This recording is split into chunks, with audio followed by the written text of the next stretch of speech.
On behalf of the General Assembly, I wish to thank the Sovereign Prince of Monaco. The Assembly will hear an address by His Excellency Masoud Pezeshkian, President of the Islamic Republic of Iran. I request protocol to escort His Excellency and invite him to address the Assembly.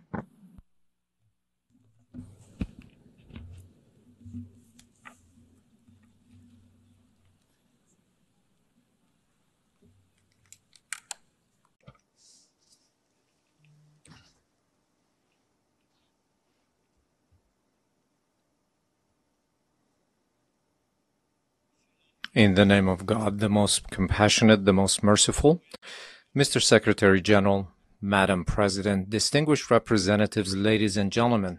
इस साल का मौजू battle together, इसी साल या इससे ज्यादा अमन, तरक्की और इंसानी हकूक, दर हकीकत यकजहती की सदा और एक रोशन मुस्तकबिल के मुश्तरका विजन की दावत है। हमारी दीनी तालीमात और अंबिया कराम अलैहिस्सलाम का पैगाम यही है कि तमाम इंसान बराबर हकूक रखते हैं। वो वस्फ जो इंसान को बेशकीमत बनाता है वो तकवा है, यानी सच्चाई, हिकमत, पाकीज़गी और एहसान तमाम आसमानी मज़ाहिब और इंसानी ज़मीर की बुनियाद एक ही सुनहरी असूल पर है। जो बात तुम अपने लिए पसंद नहीं करते वो दूसरों पर भी ना थोपो। हजरत ईसा अलैहिस्सलाम ने फरमाया, दूसरों के साथ वही सलूक करो जो तुम चाहते हो कि लोग तुम्हारे साथ करें। और पैगंबर इस्लाम हजरत मोहम्मद सल्लल्लाहु अलैहि वसल्लम ने इरशाद फरमाया, तुम में से कोई मोमिन नहीं हो सकता जब तक वो अपने भाई के लिए वही ना चाहे जो अपने लिए चाहता है। मैं इस ईवान में आपको बराह रास्त बताता हूँ कि गुज़िश्ता 2 बरसों के दौरान दुनिया ने गजा में नस्ल कशी देखी, लबनान में घरों की तबाही और खुद मुख्तारी और इलाकाई सालमियत की बार बार खिलाफ वर्जी देखी, शाम के बुनियादी ढांचे की बर्बादी देखी, यमन के अवाम पर हमले देखे और माओं की गोद में भूख से बिलखते बच्चों को जबरदस्ती फाका कशी का शिकार होते देखा। आप सब ने देखा गुज़िश्ता जून में मेरे मुल्क पर एक सफ़ाक हमला किया गया जो बैनुल अक़वामी कानून के बुनियादी असूलों की खुली खिलाफ वर्जी था। सेहूनी हुकूमत और रियासत हाय मुत्तहिदा की तरफ से ईरानी शहरों, घरों और बुनियादी ढांचे पर किए जाने वाले फ़िज़ाई हमले, जिन्हें उस वक्त अंजाम दिया गया जब हम सफारती मुज़ाकरात में पेशरफ्त कर रहे थे, ना सिर्फ सफारतकारी से संगीन गद्दारी थे बल्कि खित्ते में इस्तेहकाम और अमन कायम करने की कोशिशों को भी सबोताज करने के मुतरादिफ थे। ये खुली जारहियत जिसमें मुतअद्दिद कमांडर्स, आम शहरी, बच्चे, ख़वातीन, उलमा और मुल्क के साइंसी बरगज़ीदा शख्सियात शहीद हुई ने ना सिर्फ बैनुल अक़वामी एतमाद को ज़बरदस्त नुकसान पहुँचाया बल्कि खित्ते में अमन की उम्मीदों को भी शदीद धचका पहुंचाया। जिन्होंने ये जुर्म किया है वो जान लें, ईरान दुनिया की कदीम तरीन मुसलसल कायम रहने वाली तहजीब ने तारीख के जाबिरों के सामने हमेशा इस्तकामत के साथ खड़ा होने का सबूत दिया है। ये कौम एक पायदार हौसले और अब्दी अज़्म के साथ बार बार साबित कर चुकी है, ये जारहियत करने वालों के आगे सर नहीं झुकाती। आज हम ईमान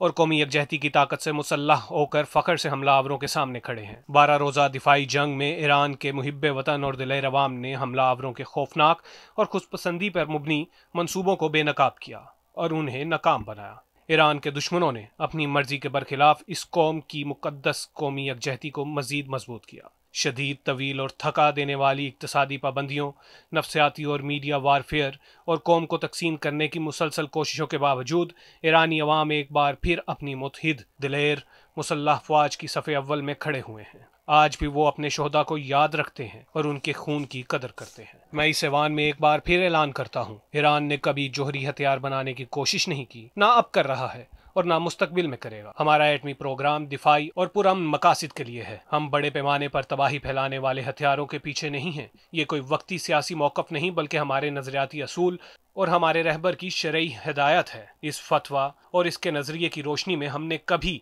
ऐसे हथियार तैयार करने की कोशिश नहीं की और आइंदा भी नहीं करेंगे। हम बैनुल अक़वामी बरादरी से मुतालबा करते हैं कि वो इन वहशतनाक वाक़यात को नज़रअंदाज ना करे। इंसाफ और कानून का तकाजा यही है कि जंगबंदी और फौरी इंसानी इमदाद पहुँचाने के रास्ते खोले जाएँ, इंसानी निगहदाश्त, खुराक और दवा तक रसाई को यकीनी बनाया जाए, बैनुल अक़वामी क़वानीन के तहत मुजरिमों को जवाबदेह ठहराया जाए और जंगी जराइम की शफाफ तहकीकात हो। किसी भी मुल्क की इलाकाई खुद मुख्तारी और सरहदी सालमियत के खिलाफ वर्जी का फौरी खात्मा किया जाए। ईरान हमेशा मजलूमों के साथ खड़ा रहा है और रहेगा। हम जुल्म और जबर के खिलाफ खड़े होने, इंसानियत के तहफ़्फ़ुज़ और पनाहगुज़ीनों मुतासिरीन की मदद के लिए अपनी अखलाकी और सियासी जिम्मेदारी निभाने के लिए पुरअज़्म है। ताहम हमारा अज़्म तशद्दुद, तबाही के रास्ते पर नहीं बल्कि इंसाफ, कानून और हक़ खुद इरादियत के असूलों पर मबनी है। मैं दिल की गहराई से अपील करता हूँ, आलमी इदारे, ताकतें और तमाम जिम्मेदार हुकूमतें अपनी अखलाकी और कानूनी जिम्मेदारी कबूल करें, खून रेजी बंद हो, इमदादी राहें खोलें اور ایسے اقدامات اٹھائے جائیں جو دیر پا امن، استحکام اور علاقے کی خود مختاری کو بحال کریں۔ ہمیں بھولنا نہیں چاہیے، انسانی زندگی، معصوم بچوں کی بھوک اور ماؤں کا درد کسی سیاسی معادلے سے بالاتر ہے، اور یہی وہ اصول ہیں جن کی روشنی میں ایران اپنی خارجہ پالیسی اور عالمی موقف کو ترتیب دیتا ہے۔ شکریہ۔